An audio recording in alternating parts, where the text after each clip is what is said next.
श्री शिवाय नमस्तु। बहुत सावधानी से कथा सुनिएगा और अपने चित्त में उतारिएगा। कहते हैं शिवरात्रि शंकर और पार्वती के मिलन की होती है।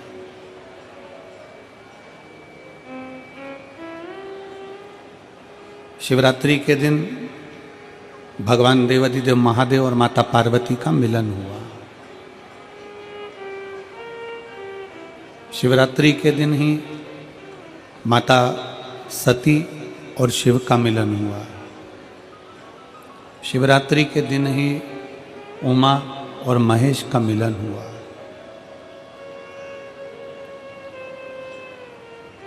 बारह महीने जो शिवरात्रि पड़ती है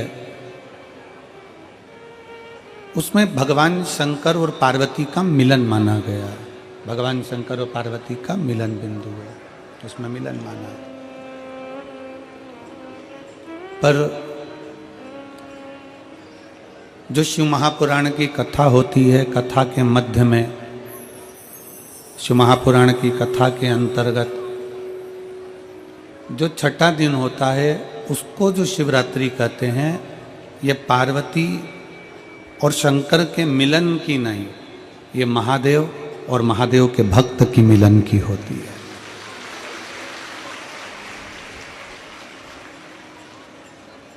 भगवान शिव और भगवान शंकर के जो परम भक्त होते हैं, जो शिव महापुराण की कथा को श्रवण करते हैं, चाहे टीवी चैनल के माध्यम से सुने, फेसबुक यूट्यूब के माध्यम से सुने, चाहे वो कथा के पंडाल में बैठकर सुने,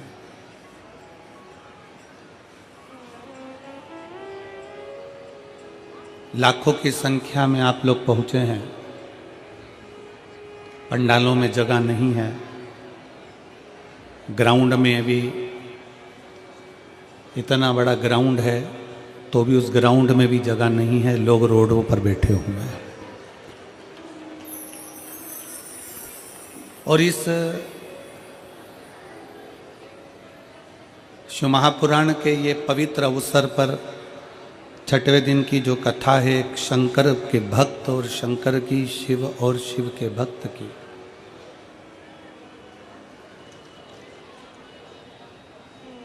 जैसे शिवरात्रि के दिन पार्वती और शंकर का मिलन होता है, उसी तरह ये 7 दिन की कथा में जो छठा दिन होता है, उस कथा का छठा दिन भक्त और भगवान का, शंकर और शंकर के भक्त का मिलन होता है।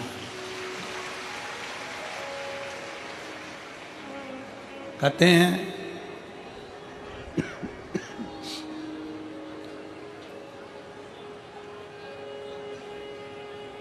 कि शिवरात्रि के दिन ही पार्वती जी ने भगवान शंकर से कुछ पाया था।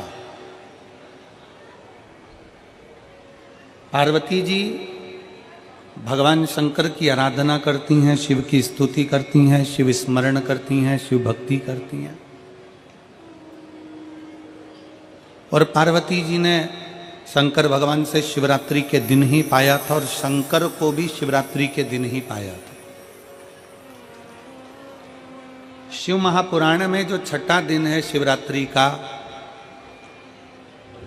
आज जो शिव भक्त कथा को श्रवण कर रहे हैं,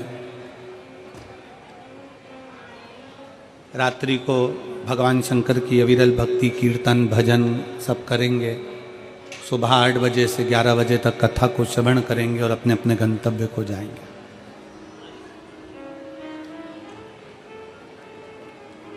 ये भगवान शंकर की एक अविरल भक्ति है। आपको मौका मिला है भगवान शंकर से अपने दिल की बात कहने का।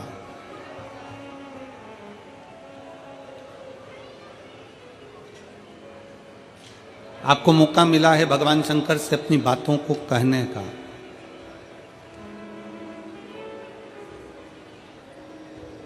और कोई कहे कि गुरुजी क्या भगवान सुनता है?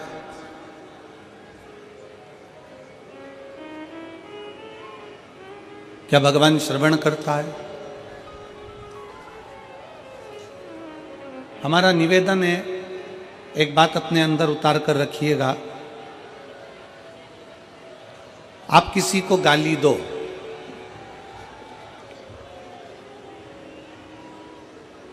उधर साउंड की व्यवस्था करिए, पीछे बाउंड्री पे सब दूर साउंड की व्यवस्था करिए।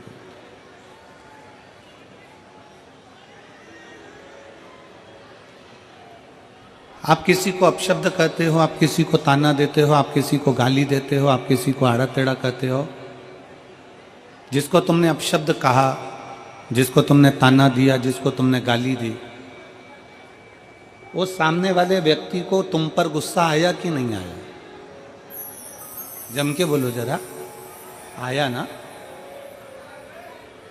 तुम किसी को अपशब्द कह रहे हो, तुम किसी को ताना दे रहे हो, तुम किसी को गाली दे रहे हो, तुम किसी को आड़ा टेढ़ा कह रहे हो, तो जिसको तुम अपशब्द कह रहे हो, जिसको तुम गाली दे रहे हो, जिसको तुम ताना दे रहे हो, उसको गुस्सा आता है।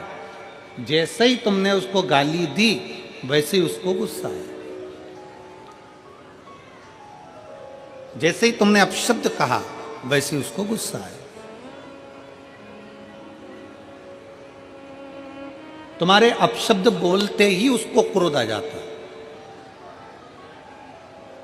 तुम्हारा आड़ा टेढ़ा बोलते ही उसको क्रोध आ जाता है, गुस्सा आ जाता है।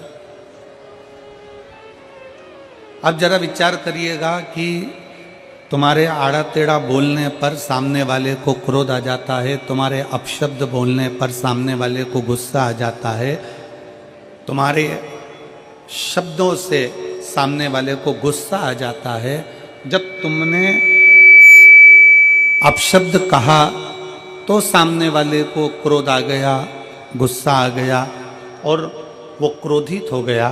तो जरा विचार करिएगा कि जब हम कुछ बोलते हैं तो सामने वाले को क्रोध आता है, तो जब हम भगवान शंकर का नाम उच्चारण करेंगे, श्री शिवाय नमस्तुभ्यम बोलेंगे, पंचाक्षर मंत्र नमः शिवाय बोलेंगे, षडाक्षर मंत्र ओम नमः शिवाय बोलेंगे, गाली बकने पर, अपशब्द कहने पर सामने वाला जब हमको पलट कर देख सकता है, तो हमारे मंत्र के जाप से भी भोलेनाथ हमें पलट कर देख सकता है। भगवान शिव हमको पलट कर देख सकता है, भगवान हमको निहार सकता है। क्रोध क्यों ना है? आपके शब्द बोलने से सामने वाले को क्रोध आ जाता है कि तुम्हारे मुख से श्री शिवाय नमस्तुभ्यम बोलने से मेरा भोले बाबा भी आ जाता है, मेरा शिव भी आ जाता है। केवल दिखावे से नहीं, शंकर भगवान को दिल से जिसने पुकारा, मेरा शंकर उसके सामने प्रकट हुआ, दिल से। और फिर निवेदन है मेरे शंकर को, तुम्हारे दिमाग लगाने की जरूरत नहीं है शिव महापुराण में। फिर निवेदन है जितने भी श्रोता भाई बहन कथा को सुनने के लिए आए हैं, वो अपना दिमाग यहाँ ना लगाएं, यहाँ दिल लगाएं। दिमाग लगाने के लिए घर है और दिल लगाने के लिए शिव महापुराण की कथा। अपने मन को लगाओ।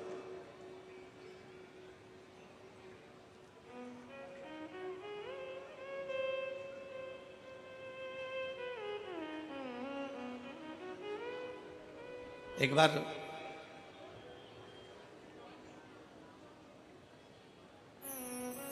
भृगु ऋषि के मन में एक भाव उत्पन्न हो गया कि तीनों देवताओं की परीक्षा ली जाए। भृगु ऋषि के मन में भाव जागृत हुआ कि तीनों देवताओं की परीक्षा करेंगे। और भृगु ऋषि सबसे पहले ब्रह्मा जी के पास में पहुंचे।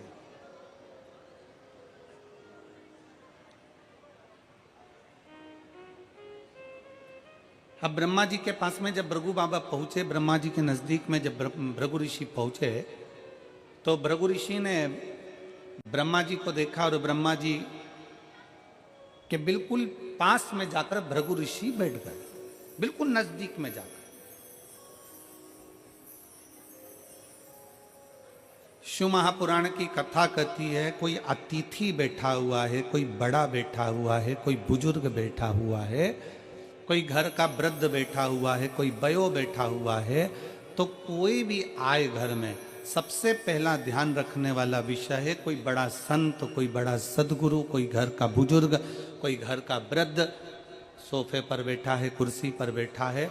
सोफे पर अगर थोड़ी बहुत भी जगह है तो भी कोई अन्य व्यक्ति को उस संत के पास, उस गुरुजन के पास या घर के बुजुर्ग के पास एकदम बिना आज्ञा के नहीं बैठना चाहिए। आज्ञा दे दें, घर के दादाजी कह दें अपने पोते से बेटा यहाँ बैठ जा, बेटे से कह दे बेटा यहाँ बैठ जा, बहू से कह दे ए बहुरानी इधर बैठ जाओ, बहन से कह दे बहन इधर बैठ जाओ, दामाद से कह दे इधर बैठ जाओ, बेटी से कह दिया यहाँ बैठ जाओ, तो भले बैठ जाओ। पर बुजुर्ग बैठा है सोफे के ऊपर, कोई बड़ा संत बैठा है, कोई साधु जन बैठा है, कोई तपस्वी जन बैठा है, कोई सन्यासी, कोई साधक, कोई उपासक अपने सिंहासन पर बैठा हुआ है, और उसके पास तुम बिना पूछे गए और उसके सोफे पर उसकी बाजू में बिल्कुल उसके नजदीक में जाकर बैठ गए, तो क्रोध आएगा कि नहीं आएगा?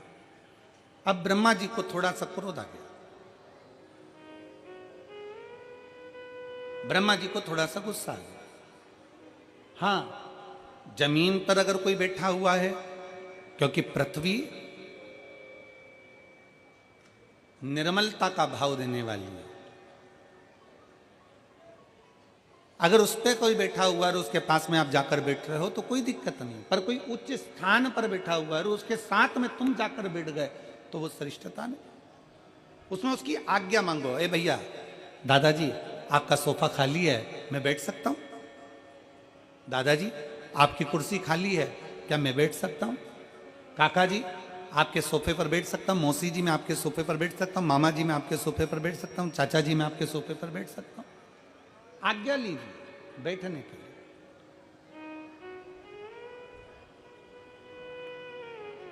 आशीष जी, जब ये बहुत दूर दूर से लोग शिव महापुराण की कथा जब 7 दिन की सुनने के लिए आते हैं,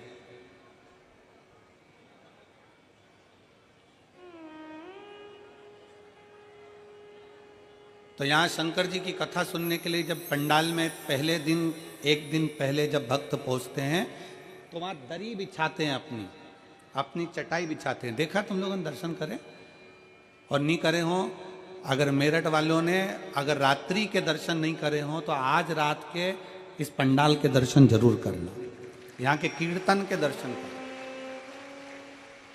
और भगवान ने आपको मोबाइल दिया है तो यहाँ पर जो कीर्तन हो, भजन हो, रात्रि का जो स्मरण हो, उसके वीडियो फोटो आपके भी और उसके भी अपनी सोशल मीडिया पे भी डालना कि हमारे मेरठ में भी शिव महापुराण का सत्संग कैसा हुआ। ऐसे तो तुम डालते रहते हो, पर वो सत्संग का डालो कि आज कथा का 6ठा दिन है और 6ठे दिन में शिव महापुराण की कथा में हमने आज रात्रि को बाबा के इस पंडाल में भगवत भजन किया। तो जो भक्त आते हैं पहले दिन वो अपनी दरी बिछाते हैं और दरी बिछाने के पहले बाबा से आज्ञा लेते हैं, बाबा आपकी कृपा हो तो हम यहाँ शिव महापुराण की कथा सुनने के लिए बैठ रहे हैं, आप दया करोगे तो हम कथा सुनेंगे, आप करुणा करोगे तो हम कथा सुनेंगे, वरना हमारे बस की बात नहीं है कथा सुन। किसकी सामर्थ्यता? जो शंकर की कथा में दिल लगा ले, शिव की कथा को सुन ले और शंकर की कथा को अपने भीतर उतार ले, सामर्थ्यता। सती मैया कथा सुनने गई, मन नहीं लग पाया। उमा कथा सुनने के लिए गई, मन नहीं लगा। कात्यायनी कथा सुनने के लिए गई, मन नहीं लगा। कुष्मांडा कथा सुनने के लिए गई, मन नहीं लगा। स्कंदा कथा सुनने के लिए गई, मन नहीं लगा। पार्वती मैया कथा सुनने के लिए गई तो भी उनके नेत्रों में नींद समा गई थी। शिव महापुराण की कथा सुनना सरल बात नहीं है, अगर दिल लग जाए तो समझ लेना कि शिव ने सुना दी। भगवान शंकर ने सुना दी तुमको, ये मानकर चलना। अगर मन लग जाए, फिर निवेदन है, शिव महापुराण की कथा में जितनी देर बैठो, शंकर की कथा में जितनी देर बैठो, उतनी देर दिमाग मत लगाना कि मुझे ये करना है, मुझे वो करना है, मैं वहाँ बैठ जाता, मैं आगे बैठ जाता, मैं पीछे बैठ जाता, मुझे तो कुर्सी नहीं मिली, मुझे सोफा नहीं मिला, मैं कहाँ बैठा हूँ, मैं किस जगह पर बैठा हूँ। दिमाग बिल्कुल मत लगाओ। ये कथा को तुम जरा, मैं कहूँगा आस्था चैनल वालों से जरा दिखाइएगा। लोगों को नीचे जगह नहीं मिल रही तो गाड़ियों की छतों पर कहाँ कहाँ चढ़ चढ़ के लोग बैठे हुए हैं, दीवालों के ऊपर ना जाने कहाँ कहाँ जगह मिल गई उनको, ऑटो तक के ऊपर बैठे हुए हैं, कहीं गाड़ियों के ऊपर, कहीं पानी के टैंकरों के ऊपर, कहीं जगह होए तो बैठे व्यक्ति। कथा कथा है, यहां दिमाग नहीं लगाना। शिव महापुराण की कथा को जितनी देर श्रवण करने के लिए बैठो उतनी देर दिमाग नहीं, उतनी देर क्या लगाना है आपको? अपना दिल लगाना। भगवान शंकर को अपना हृदय देना, शिव जी से अपने दिल की बात कहना, शंकर को अपने मन की बात कहना। और शिव को जब अपने दिल की बात कहोगे, मन की बात करोगे, तो शंकर उसको स्वीकार करेगा। यहाँ जितने कथा को सुनने के लिए आते हैं, पहले बाबा से कहते हैं, बाबा आप कथा कहेंगे, हम सुनेंगे, आपकी आज्ञा होगी तो हम कथा सुन पाएंगे, आप आज्ञा करेंगे तो हम रह पाएंगे। वरना घर में ढेर काम आ जाते हैं, कोई ने फोन कर दिया, आना पड़ेगा, जाना पड़ेगा, लोग फोन कर देते हैं, घर पहुंचना पड़ेगा, जरूरी काम आ गया, ये काम आ गया, तो वहां जाना पड़ेगा। पार्वती जी भी मन लगाने के लिए बैठी थी कथा में, पर उनकी निंद्रा लग गई थी। सती माता मन लगाने के लिए बैठी थी कथा में, पर उनका ध्यान बढ़ गया था, भीतर अहंकार उत्पन्न हो गया।